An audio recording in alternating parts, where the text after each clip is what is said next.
जैसा करेंगे वैसा पाएंगे। इस तन रूपी खेत में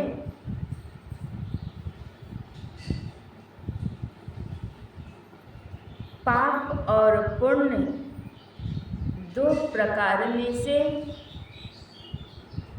जिस प्रकार के बीज हम डालेंगे, अर्थात अगर पाप कर्म करेंगे तो पाप का परिणाम दुखदाई होता है। दुखदाई परिणाम बहुत भोगने पड़ेंगे। खेत में बीज थोड़ा सा डालते हैं लेकिन फसल बहुत गुणा होकर के हमें प्राप्त होता है। उसी प्रकार से अगर पाप कर्म करते हैं, थोड़ा ही करते हैं, तो उसके परिणाम बहुत मिलते हैं। पुण्य कर्म अगर करते हैं, थोड़ा ही पुण्य किए तो उसके परिणाम अच्छे मिलते हैं, सुखदाई होता है, सुखद अवसर प्राप्त होते हैं। यह थोड़ा ही नहीं, बहुत मिलता है। थोड़े से कपड़े के टुकड़े को दान किया था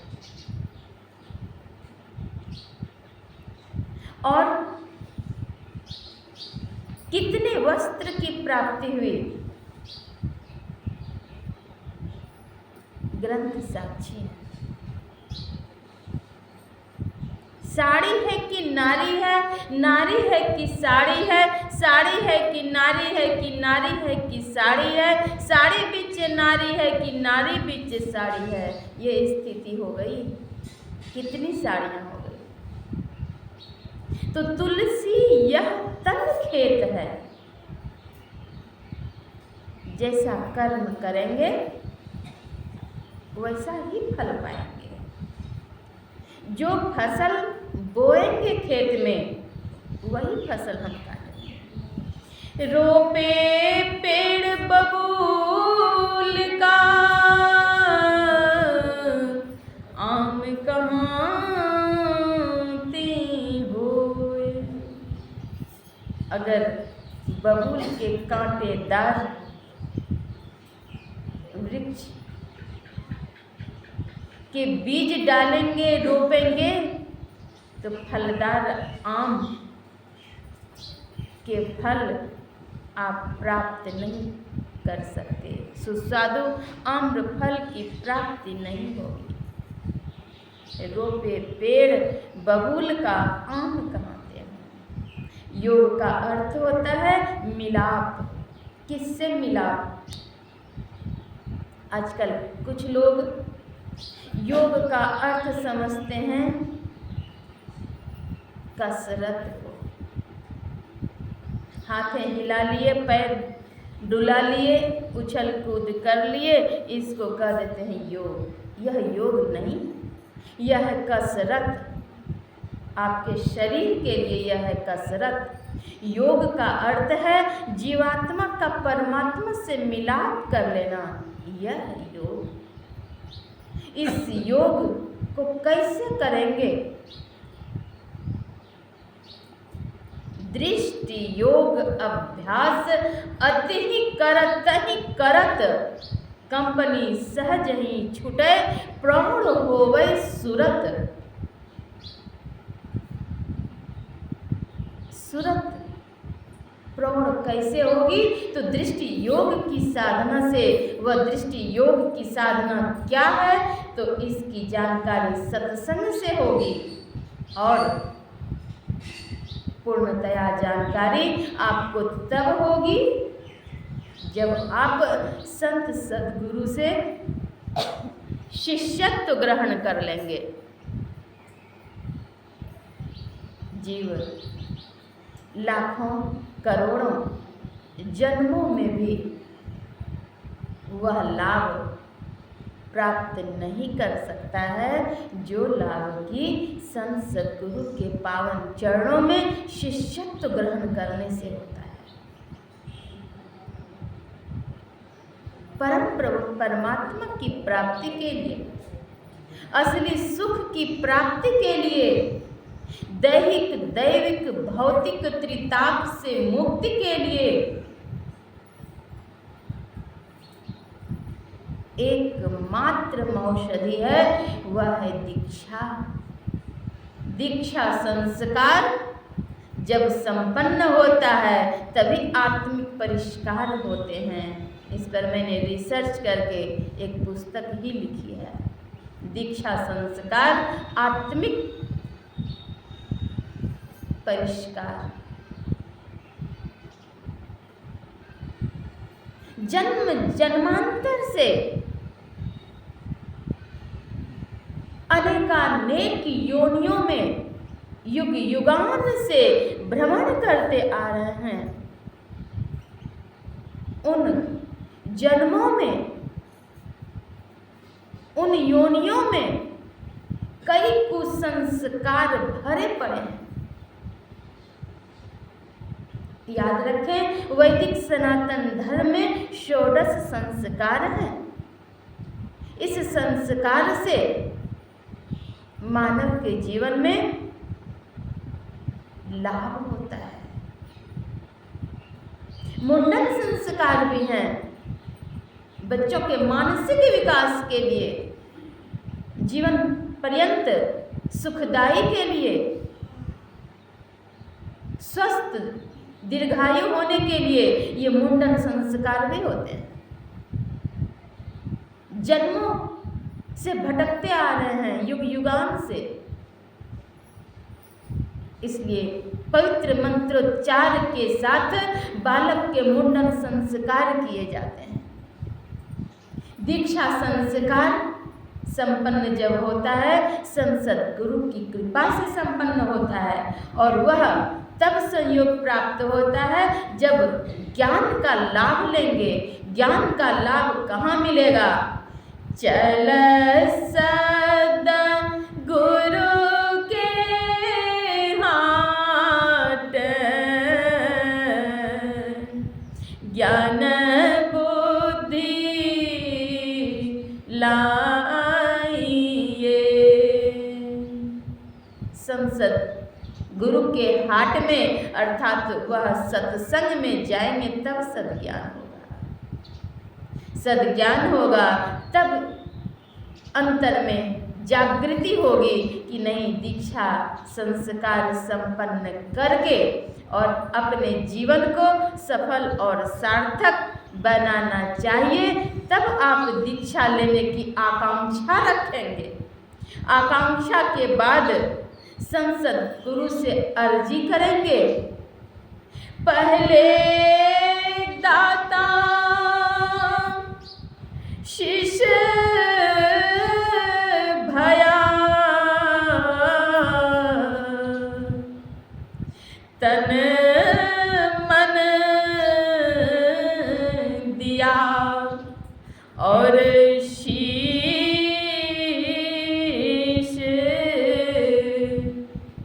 पाछे दाता गुरु भया,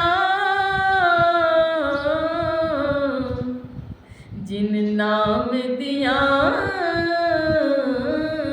बख्शीश। पहले दाता शिष्य भया। शिष्य को जब तक श्रद्धा नहीं होगी अंतःकरण में, वे ज्ञान नहीं दे सकते। पहले दाता शिष्य भया, वे क्या देते हैं? शिष्य में मतलब गर्दन काट करके दे देना नहीं होता है, अहंकार। गुरु से कपट कछु नहीं राखो, उनके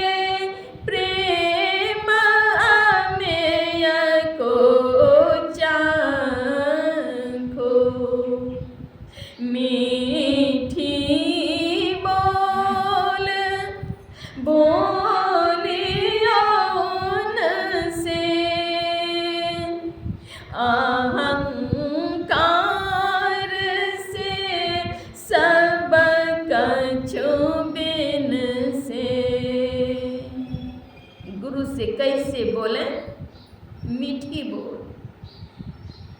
बोली एक अमोल है, जो कोई जाने बोली। ये तराजू तौल के तब मुख बाहर खोली। हृदय रूपी तराजू पर पहले तौलें और तब फिर बोलें। ये तराजू तौल के तब मुख बाहर खोली। अहंकार से सब कछु बिन से, तन मन दिया और शीश, शीश मतलब अहंकार। पांचवे दाता पहले शिष्य ने क्या दिया? तन मन और अहंकार समर्पित कर दिए। तब पीछे दाता गुरु भया, उन्होंने क्या दिया? जिन नाम दिया बख्शीश, वे नाम का दान देते हैं, जिससे जीवन महान हो जाता है, कल्याण हो जाता है, उभय लोक सुखकर हो जाता है। परम प्रभु परमात्मा के दर्शन उसके बाद ही होते हैं। अशांति की धधकती ज्वाला से मुक्त उसके बाद ही हो सकते हैं। अहम ब्रह्मास्मि अथवा ब्रह्मानंद सहोदर का बोध उसके बाद ही हो सकता है। लेकिन गुरु से कैसे बोले? बोले कैसे? वृद्ध चार प्रकार के होते हैं। संबंध वृद्ध, संबंध में आपके संबंधी में कोई नाना है, कोई मामा है, चाचा है, दादा है। उन लोगों को क्या करेंगे? अभिवादन करेंगे। क्यों? संबंध में वे बड़े हैं, वृद्ध हैं। संबंध में अगर कोई आपसे बड़े हैं उम्र में, आयु वृद्ध, तो उन्हें भी हमारी संस्कृति कहती है अभिवादन करें।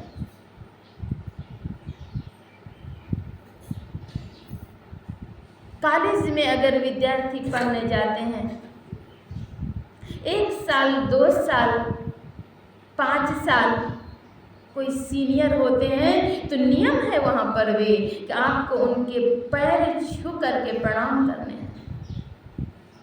हम लोगों ने भागलपुर एसएम कॉलेज की छात्रावास में रह करके पढ़ाई की। उन छात्रावास में जो 1 साल भी सीनियर होती थी, उन्हें पैर छू करके आदर सहित प्रणाम करती थी। आज भी दूरभाष पर अगर बात होती है तो प्रणाम कहती हूँ। वे लोग कहती हैं कि अब तो तुम बड़ी हो गई, मुझे प्रणाम क्यों करती हो? मैंने कहा अभिवादन तो अभिवादन है दीदी। आयु वृद्ध, पद वृद्ध, स्कूल में, कॉलेज में अथवा कोई ऑफिस में चपरासी हैं, उनकी उम्र बहुत अधिक है, लेकिन वहाँ कॉलेज में अगर प्राचार्य उन वृद्ध से कम उम्र में अगर प्रिंसिपल की कुर्सी को सुशोभित कर रहे हैं, प्रोफेसर की कुर्सी को सुशोभित कर रहे हैं, प्रोफेसर पद पर हैं, तो वे चपरासी भी उनके सामने मिलने पर उनका अभिवादन करते हैं प्रणाम से। पद वृद्ध। घर में अगर बड़े भाई बहन हैं, आयु में बड़े हैं, तो हमारा शिष्टाचार यही सिखलाता है, संस्कृति यही सिखलाती है कि उनका अभिवादन करें, पैर छू करके प्रणाम करें, उनका आदर करें। संस्कृति है हमारी। और चौथा है ज्ञान वृद्धि।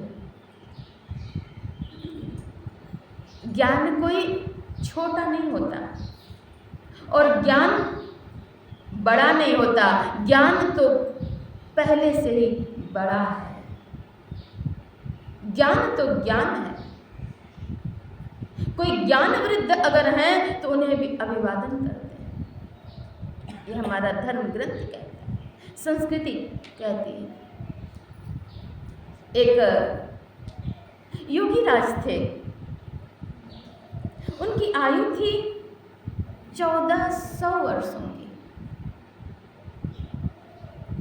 1400 वर्ष की आयु में योगीराज थे वे, अच्छे योगी थे। उनका नाम था चांगदेव जी महाराज। उन्होंने बड़ी ही ख्याति सुन रखी थी। मात्र 14 वर्ष की आयु में संत ज्ञानेश्वर हैं। बड़ी ख्याति है उनकी। मन में होता है कि चलें उनके दर्शन करें, उनके दर्शन करना चाहिए। लेकिन जाए तो कैसे? पहले पत्र लिखना चाहिए, पत्र व्यवहार कर लें फिर जाएंगे।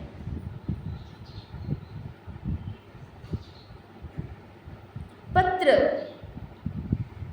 लिखते हैं। पत्र लिखने में भी शिष्टाचार हैं। अगर माता, पिता, नानी, नाना, दादा, दादी अर्थात किन्हीं संबंधी में बड़े को अगर पत्र लिखते हैं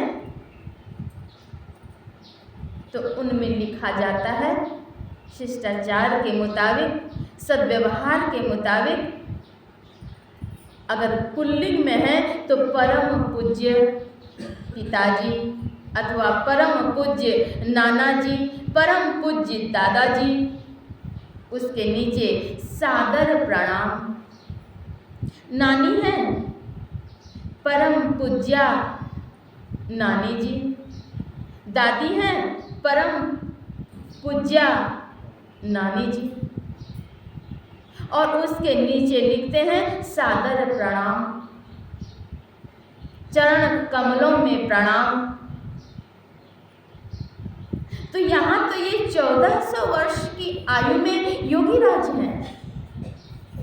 अब पत्र लिखते वक्त ये विचारनीय बात उनके अंतःकरण में हो रही है कि मैं क्या संबोधन करूं।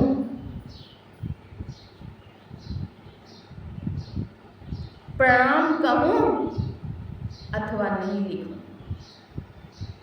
जो अपने से छोटे होते हैं तो उनको पत्र व्यवहार में शुभाशीष, मंगलाशीष, दीर्घायु हो, चिरंजीवी हो, आशीर्वचन, आशीर्वाद के शब्द ही लिखते हैं। लेकिन यहाँ तो उम्र में छोटे हैं, लेकिन उनकी संतत्व की ख्याति बहुत अधिक है। अब यहाँ क्या करना चाहिए? करना क्या चाहिए? इस बात के उहापोह में वे कुछ भी नहीं लिखते हैं। केवल जो बातें थी वे बातें जिक्र कर दिए कि मैं आपके दर्शन करना चाहता हूँ। पत्र प्राप्त होता है संत ज्ञानेश्वर के हाथ में। वे पत्र पढ़ रहे होते हैं। उनकी बहन मुक्ताबाई, उन्होंने कहा, भैया क्या पढ़ रहे हैं? संत ज्ञानेश्वर ने कहा अपनी बहन से कि मैं ये पत्र पढ़ रहा हूँ, लो पढ़। बहन ने पत्र पढ़ा कि मैं दर्शन करना चाहता हूँ, नीचे में अपना नाम भी लिखे हैं, लेकिन न तो आशीर्वाद के शब्द हैं और न तो अभिवादन के शब्द हैं। बहन मुक्ताबाई ने कहा, भैया जिस प्रकार के पत्र हैं उसी प्रकार के उनको उत्तर भी देने चाहिए। समय निश्चित हुआ, संत ज्ञानेश्वर के दर्शनार्थ चांगदेव जी महाराज सिंह की सवारी और सर्प के चाबुक लेकर के आते हैं। जब रास्ते पर आ रहे होते हैं, रास्ते में संत ज्ञानेश्वर की दिव्य दृष्टि ने निहार लिया कि मेरे दर्शनार्थ आ रहे हैं योगीराज जी। उस समय वे चबूतरे पर बैठे हुए थे। भारतीय संस्कृति है कि कोई अगर आ रहे होते हैं तो उन्हें अगुवाई, उनको लाने के लिए अगुवाई करने के लिए लोग जाते हैं, उनको सादर बुलाते हैं। एक बार की बात है, महर्षि संत सेवी परमहंस जी महाराज से किसी भक्त ने समय लिया था, उन्हें बुलाए। महर्षि संत सेवी परमहंस जी महाराज समय के बड़े पक्के थे। घड़ी ही उनके इशारे पर चलती थी, वे घड़ी के इशारे पर नहीं चलते थे, इतने पाबंद थे वे समय के। वे जाते हैं तो जहाँ पर सत्संग मंदिर में जाना था, उस क्षण पहुंच जाते हैं, देखते हैं वहाँ ताला बंद है। अत्यल्प काल वहाँ पर रुके और अपने ड्राइवर को कहते हैं, गाड़ी मोड़ो फिर यहाँ से, और वहाँ से वापस हो जाते। संस्कृति हमारी यह है, हम अपने संबंधियों का, गुरुजनों का अगुवाई करें, अभिवादन करें, शिष्टाचार। पहले जब महर्षि मही परमहंस जी महाराज सत्संग सेवार्थ जाते थे, तब सदगुरु महाराज का नियम था कि जो कोई सत्संग करवाएंगे वे अमुक स्थान पर आकर के मुझे ले जाएंगे और अमुक स्थान पर पहुंचाएंगे। दोनों नियम थे। महर्षि संत सेवी परमहंस जी महाराज के चरण सानिध्य का लाभ वर्षों मुझे मिला। मैं उस काल में सुंदरवती महिला महाविद्यालय में अध्ययन कर रही थी।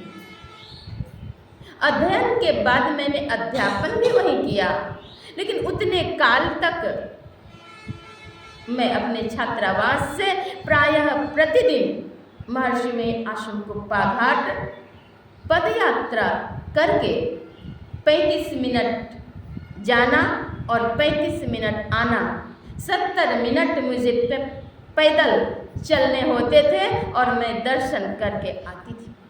उनके दर्शन से मेरे रोम रोम खिल उठते थे। इतनी स्फूर्ति, जागृति,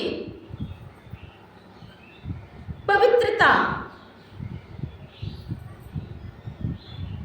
वो क्या क्या प्राप्त होते थे कहना मुश्किल है। उस काल में हॉस्टल की छात्राएं कहती थीं, दीदी सुबह से आप भूखी हैं, 9-10 बज चुके हैं, पैदल उतनी दूर जाना और पैदल आना करती क्या है आप? आज तो रविवार भी नहीं था, नहीं है। पैदल जाना और पैदल आना क्या करती हैं? गुरु महाराज को जा करके केवल देख लेती हैं और चली आती हैं, उसी में इतनी खुश हैं आप। वो खूब हंसने लगती थी। तो संतों के दर्शन से क्या प्राप्त होता है, वो बैखरी वाणी से बतला पाना बहुत मुश्किल है। गूंगे का गुड़ है भगवान। 17/5/2003 ईस्वी महर्षि में ही आश्रम कुप्पा घाट से चल करके सुंदरवती महिला महाविद्यालय को सुशोभित करने के लिए महर्षि संत सेवी परमहंस जी महाराज आए थे। मेरी अर्जी को स्वीकार करके वहां पर सत्संग किए थे। 3.5 घंटे वे बैठे रहे थे। आप YouTube चैनल पर इस कार्यक्रम को देख सकते हैं। 21 वर्ष पहले की बात है, वो अभी दिया हुआ है। मैं कह रही थी कि उस कार्यक्रम को मैं हॉस्टल में रह करके आयोजित कर रही थी। मेरे पास कोई व्यवस्था नहीं थी। 21 वर्ष पहले की बात मैं कह रही हूँ। गुरुदेव महर्षि संत सेवी परमहंस जी महाराज कहते हैं, मुझे ले जाने के लिए भी कोई आएंगे। नियम तो यही है कि जाकर के ले करके आए। मैं तो ठहरी नारी जाति में, मैं गुरुदेव की गाड़ी पर बैठ करके मैं उनको लेकर के कैसे आ सकती हूँ? और हमारे पास तो वहाँ छात्रावास में मैं हूँ, मेरे भाई पिता वहाँ पर तो कोई है नहीं। और कॉलेज में सैकड़ों की संख्या में प्रोफेसर जो हैं महिला हैं। लड़कियां 25,000 हैं। हमारे प्राचार्य ने पहले से ही नियुक्त करके रखा था राजभूषण सर। जैसे ही गुरुदेव मुझे पूछते हैं, मैंने तुरंत ही कहा कि गुरुदेव जी आएंगे। बोले कौन आएंगे? मैंने कहा नाम है राजभूषण सर। बोले कि राजभूषण? मैंने कहा जी। तो वे उनको ले करके आए समय के साथ। मैंने कहा था कि समय से जाना है, नहीं तो फिर दिक्कत हो जाएगी। समय के साथ समय का पालन कैसे करना चाहिए, संत मत सत्संग में सिखलाया जाता है। महर्षि में ही परमहंस जी महाराज के एक शिष्य थे जिनका नाम था हरिदास। उनके लिए समाज में लोग कुछ कहने लगे। कहने क्या लगे? ये हरिदास बाबा जो है ना, पहले भाड़ा ले लेते हैं और तब चलते हैं सत्संग करने। यह बात समाज में होते होते एक महात्मा के पास बात चली गई। बड़े महात्मा थे। महात्मा जी ने कहा, क्या हो महात्मा जी, मैंने आपके संबंध में सुना है, लोग कह रहे हैं कि आप पहले भाड़ा ले लेते हैं यात्रा के लिए और तब आप जाते हैं सत्संग में। कहा तो हाँ बाबा, ये सही बात है। मैं क्या करूं? जानते हैं एक बात, सत्संग का कार्यक्रम लोगों ने ले लिया। अमुक स्थान पर आकर के ले जाने की बात थी। आधे रास्ते में आ चुका था। सत्संग की चर्चा भी फैल चुकी थी और वहां पर आने के बाद वे उस समय लेने ही नहीं आए। मैं इंतजार करता रहा। तब मैंने अपना छाता बेच करके और भाड़ा खर्च किया, उस पैसे से उनके घर पर जाकर के सत्संग किया। उसी दिन से मैंने ये नियम लगा दिया। एक बार की बात है, सद्गुरु महर्षि में ही परमहंस जी महाराज के पास उनके चरणों में एक उनके सन्यासी शिष्य आए, गंगादास नाम था उनका, और उन्होंने कहा, गुरु महाराज सत्संग का समय देते बड़ी कृपा होती, लोगों को लाभ होता, ज्ञान मिलता। सद्गुरु महाराज कहते हैं उन सन्यासी शिष्य को कि जहां आप सत्संग मंदिर में रहते हैं वहां के कोई प्रबुद्ध जन नहीं है, स्थानीय कोई प्रबुद्ध जन नहीं है। कहते हैं जी हैं। कहते हैं उनको ले करके आइए, आप अपने सिर पर भार क्यों लेते हैं, उनको लेकर के आइए। स्थानीय गणमान्य लोग को लेकर के जाते हैं महर्षि में आश्रम गुप्पा घाट। सद्गुरु महाराज के पावन चरणों में प्रणाम अर्पित करते हैं और अपनी अर्जी करते हैं। कहते हैं कि गुरु महाराज समय दिया जाए सत्संग का। गुरु महाराज कहते हैं अच्छा ठीक है। समय निश्चित किया गया और समय निश्चित करने के उपरांत कहा गया कि यहाँ से जो गाड़ी जाएगी बड़हड़ा तक, वो गाड़ी कैसे जाएगी? बिना तेल की गाड़ी चलती है क्या? गाड़ी के खर्च यहाँ जमा करें। अब वे कल्पने लगे कि गुरु महाराज मैं तो ऐसे ही आ गया, भाड़ा लेकर के नहीं आया। और वहां से मन ही मन कलपते हुए फिर गुरु महाराज को प्रणाम करके चले आए कहाँ? महर्षि संत सेवी परमहंस जी महाराज के पास। और वहाँ उनके चरणों में कहने लग गए कि गुरु महाराज तो कह रहे हैं भाड़ा के लिए, ये तेल खर्च के लिए, और मैं तो ऐसे ही चला आया, पैसे लेकर के नहीं आया हूँ, कैसे क्या करूँ? कल्पने लग गए वे। समय तो निश्चित है। अब महर्षि संत सेवी परमहंस जी महाराज जाकर के सद्गुरु महाराज के पास इन बात की चर्चा करते हैं। कहते हैं वे श्रद्धालु कल्प रहे हैं और कहते हैं मैं पैसे लेकर के नहीं आया हूँ। उनको बुलाते हैं और कहते हैं कि आप फलाना जी के पास गए थे, महर्षि संत सेवी जी महाराज का नाम लेकर। अच्छा, आप अगर पैसा लेकर के नहीं आए हैं तो सुनिए, आप महर्षि संत सेवी जी महाराज का नाम लेकर के आप फलाना जी से पैसा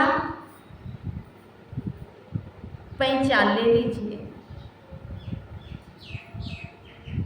और जैसे ही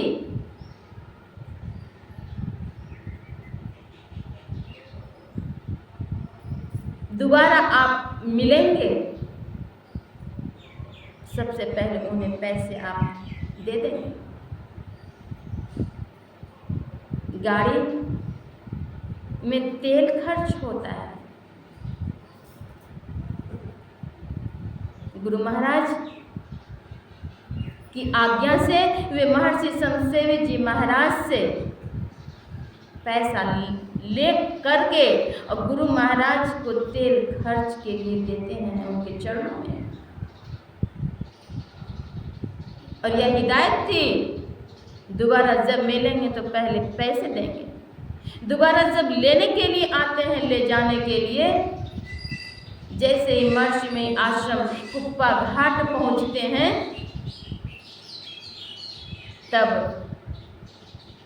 कहते हैं आपने फलाना जी को पैसा दिया, उनसे जो पैसा लिए थे, नहीं सरकार जा रहा हूँ, दे दूंगा। तुरंत उन्होंने पैसे दिए तो गुरु महाराज सिखला दिए कि कैसे शिष्टाचार का निर्वहन होता है। संत ज्ञानेश्वर से मिलने के लिए आ रहे हैं चांगदेव जी महाराज। 1400 वर्ष की आयु है उनकी।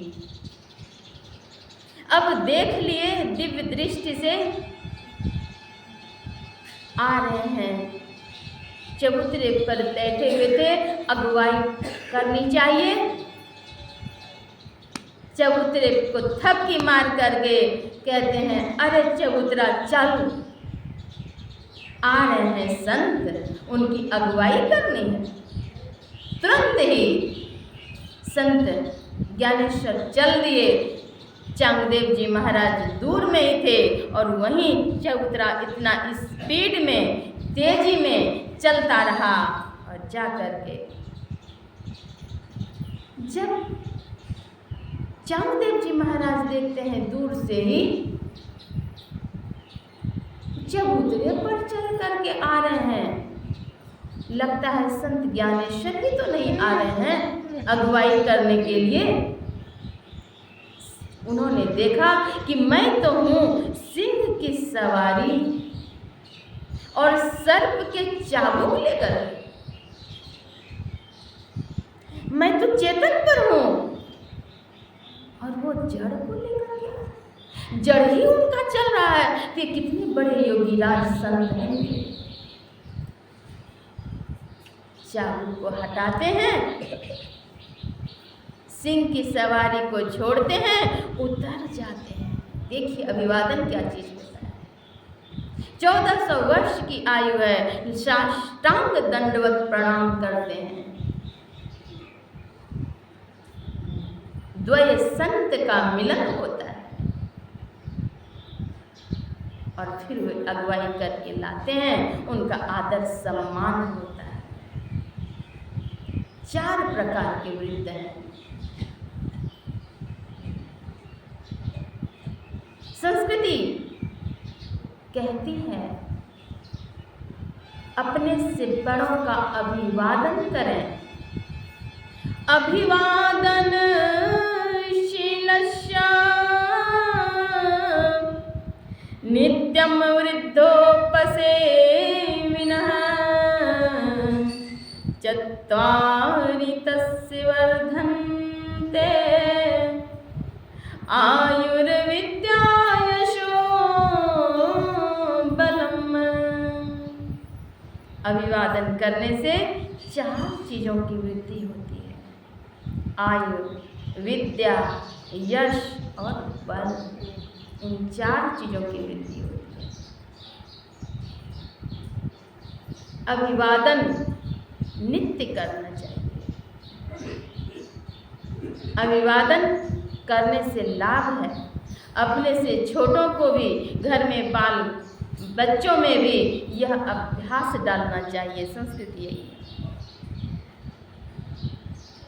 अहंकार से सब कछु बिन से, सो उनसे कबू करियो नाही, नहीं तो रहियो भव ही मन। गुरु से छल कपट नहीं करना चाहिए। अहंकार से सब कुछ का विनाश हो जाता है। सो करना नहीं चाहिए। मीठी बोल बोलियो, बोलना का सो बोलिए रे भाई,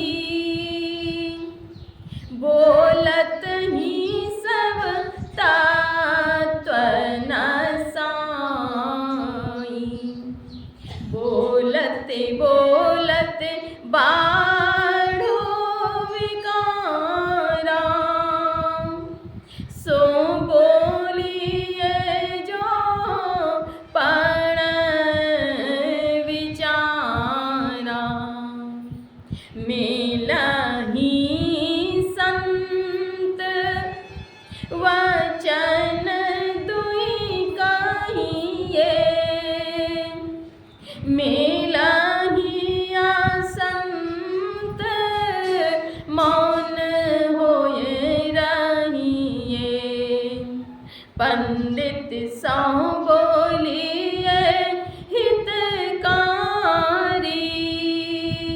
मूरख सौ रहिए झक मारी। कहीं कबीरा अर्घ घाट डोले, पूरा होए विचार लय बोले। पूरी तरह से विचार करके तब बोलना चाहिए। मिलहि संत, संत अगर मिले दो बात कर लिए।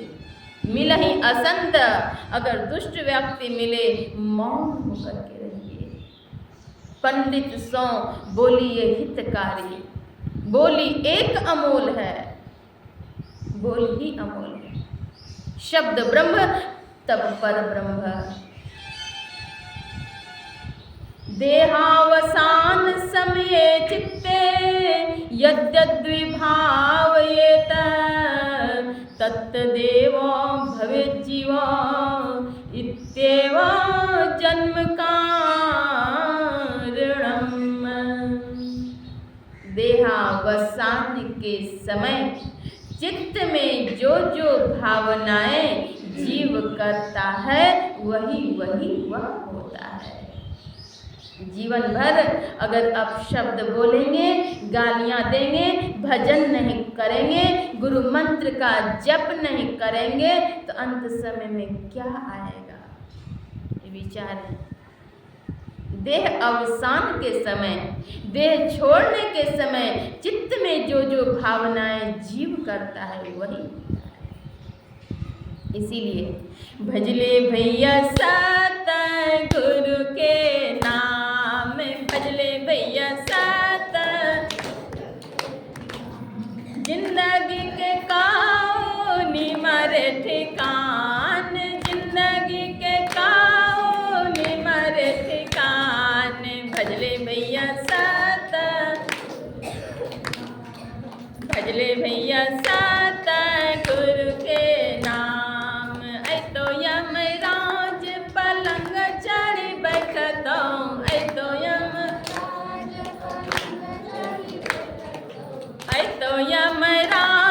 पलंग चढ़ी बैठतो, ऐ तो यमराज पलंग चढ़ी बैठतो। धीरे धीरे खींचा तोरे परान, धीरे धीरे खींचा आने। भजले भैया सत गुरु के नाम, भजले भैया सत। ऐ तो यमराज पलंग चढ़ी बैठतो, ऐ तो यमराज पलंग चढ़ी बैठतो। नाही बुझतो बुढ़बा जवान, नाही बुझतो बुढ़बा जवान। भजले भैया भजले भैया सत गुरु के नाम, भजले भैया सत।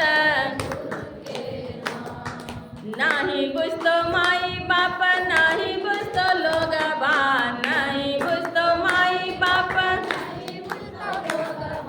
नाही बुझतो दुनिया जहान, नाही भजले भैया सत गुरु के नाम, भजले भैया सत। धर्मदास ये हो अर्ज करत है, धर्मदास ये हो अर्ज करत है। गुरु चरण केरो अरमान, गुरु चरण केरो अरमान। भजले भैया सत, भजले भैया सत गुरु के नाम। इसलिए संत जन चेताते हैं कि नाम जप करो। नाम जप के बाद है मानस जप के बाद है मानस ध्यान। अति पावन गुरु मंत्र मन ही मन जा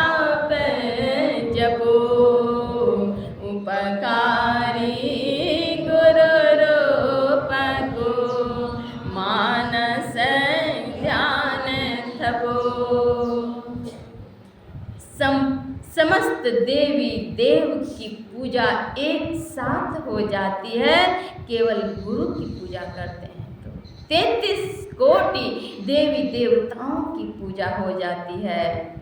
अति पावन गुरु मंत्र मन ही मन जाप जपो, मन ही मन जाप जपे और जप के बाद है मानस ध्यान, उपकारी गुरु रूप को मानस ध्यान थपो। मानस ध्यान के बाद है विंदु ध्यान। विंदु ध्यान को नासाग्र ध्यान भी कहते हैं। दृष्टि योग की साधना, सुख मन का ध्यान, सुषुम्ना घाट, तिल द्वार, दशम द्वार, त्रिनेत्र, आज्ञा चक्र को ही कहते हैं। विंदुनाद महालिंगम शिव शक्ति निकेतनम, देहं शिवालयं प्रोक्तं सिद्धिदं सर्वदेहिनां। विंदु और नाद महालिंग है और वही शिव शक्ति का घर है। दो नैन बीचों बीच सन्मुख, एक टक देखत रहो, आप ही वह बिंदु झलके पट गिरा निरखत रहो। देवी साहब कहे मेरी, सुनो चित्त लगाई के, गुरु भक्ति बिन नाही सफलता, संत कहें सब गाय के।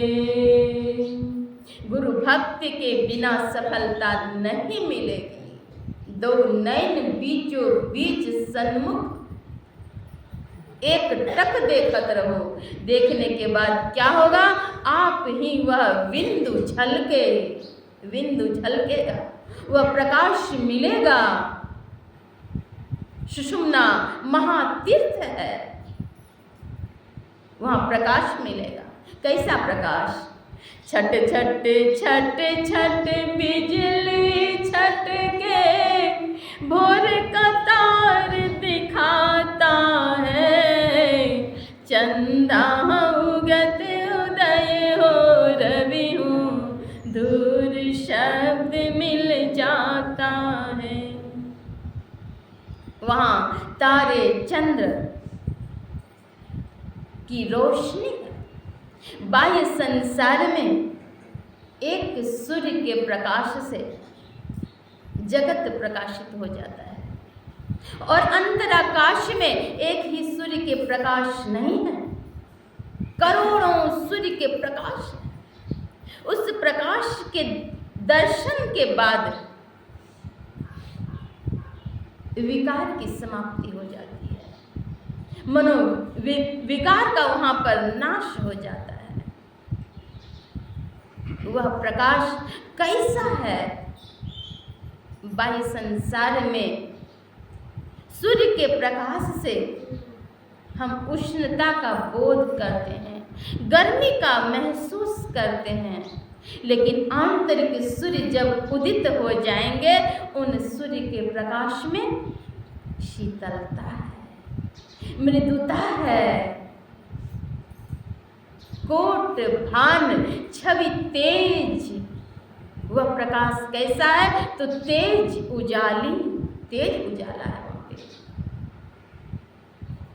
आंतरिक प्रकाश के लिए ध्यान योग की आवश्यकता है, लेकिन ध्यान योग में सफलता तब मिलेगी जब हम शिष्टाचार, सदाचार, शुच्याचार के अंदर में अपने को रख सकेंगे। बोली एक अमोल है, जो कोई जाने बोली, ये तराजू तौली के तब मुख बाहर खोली को जब हम स्वीकार करेंगे, अंगीकार करेंगे, तब वो सफलता मिलेगी। क्या ग्राह्य है, क्या त्याज्य है, इस पर विचार कर लें, तब लाभ लाभ मिलेगा।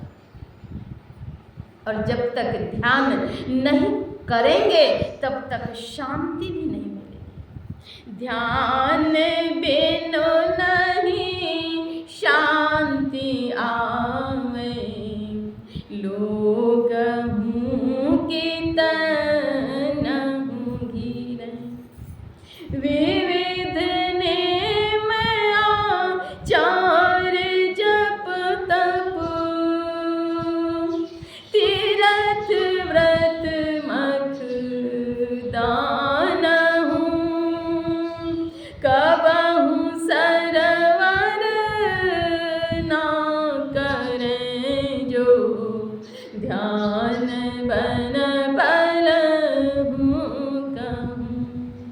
कितना भी जप तप उपवास आदि कर लें वह लाभ नहीं मिलेगा।